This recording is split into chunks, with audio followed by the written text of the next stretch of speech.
Welcome to the OCC Student Drop Survey dashboard demonstration. Today I'm going over the basic functionality of this dashboard and what it will take to help you get up and running for your college program review. For starters, we have a drop-down menu for term, which will allow you to navigate through any of the previous terms that this survey was distributed to our students here at OCC. By default, as you can see right here, fall 2021 is what it's left out on. And here below, we can see that the data for fall 2021 was last updated on October 27th, 2021. It is important to note that this data was updated on a term-by-term basis, except for fall 2021, as our students are still gradually dropping and persisting in their classes.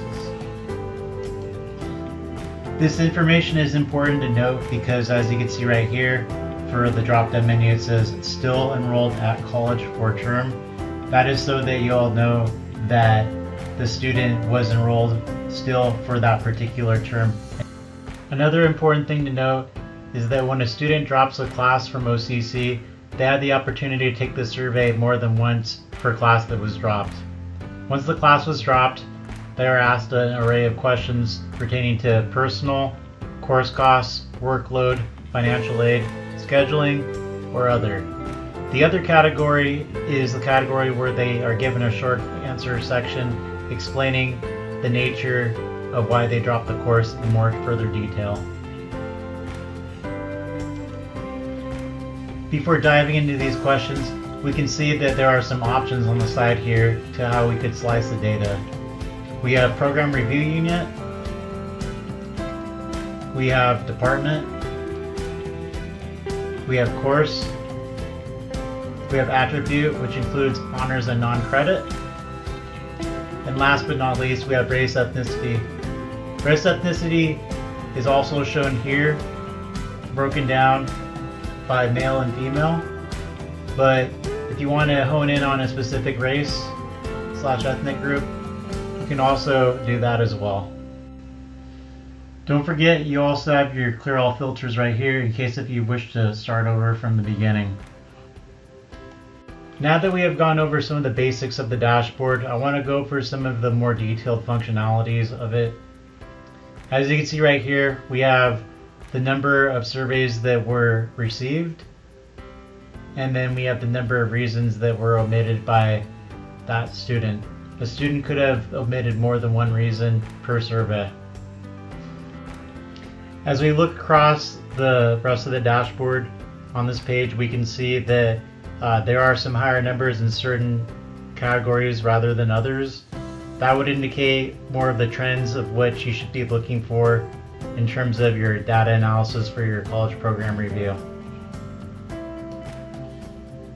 For example, when looking at the racial ethnic group, American Indian, Native Alaskan, we could see that there were a lot of students from this particular group who had indicated that personal was a main primary reason why they had dropped their OCC course.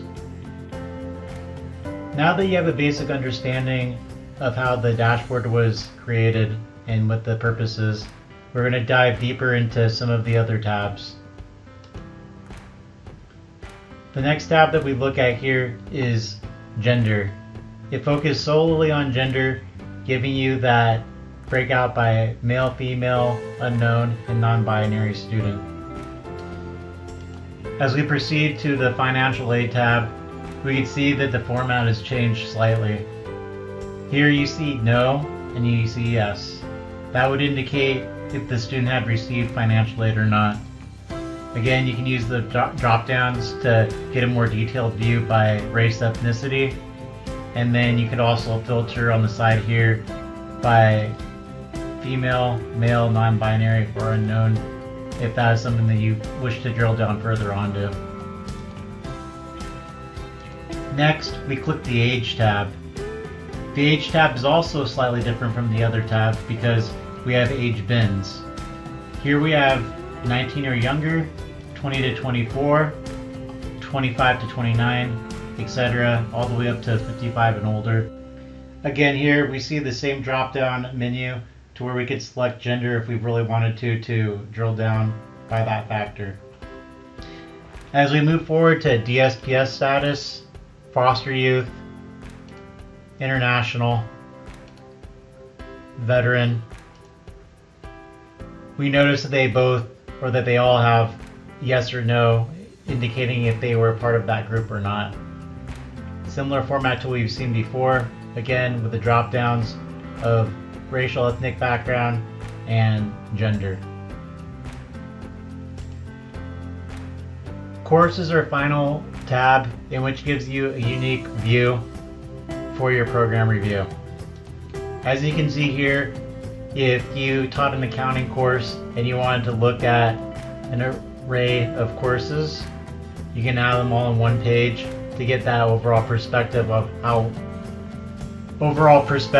across the 6 questions by the number of courses that you have selected.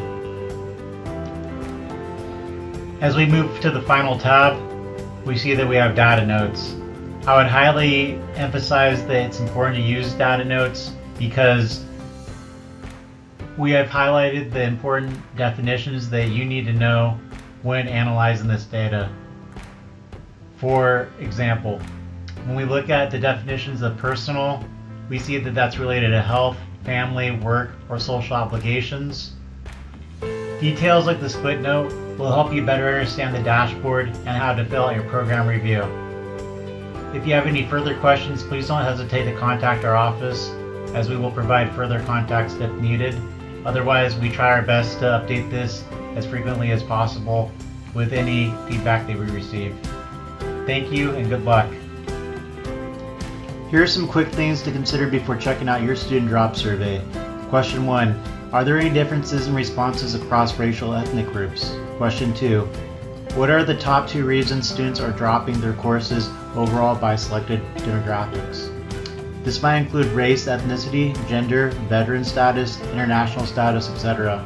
Lastly, what are some ways we can use the feedback to improve student retention and persistence across our department and the course?